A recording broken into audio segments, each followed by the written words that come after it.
আসসালামু আলাইকুম। আমি মোহাম্মদ মুতাসির মাহিন। আমি 2024-25 শিক্ষাবর্ষে জগন্নাথ বিশ্ববিদ্যালয়ের ডি ইউনিটে প্রথম স্থান অর্জন করেছি ব্যবসায় শিক্ষা বিভাগ থেকে। এবং একই সাথে আমি ঢাকা বিশ্ববিদ্যালয়ের কলা, আইন ও সামাজিক বিজ্ঞান অনুষদে ব্যবসায় শিক্ষা হতে 64তম স্থান অর্জন করেছি।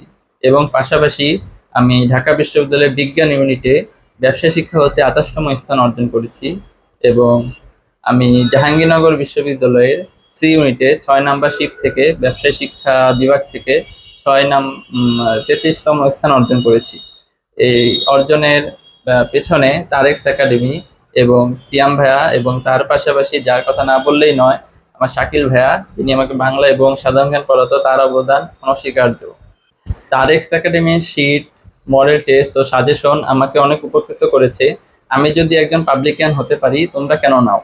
তোমরা যদি একজন গর্বিত পাবলিকান হতে চাও, তাহলে তোমরা যুক্ত হতে পারো তারেক্স একাডেমির সাথে।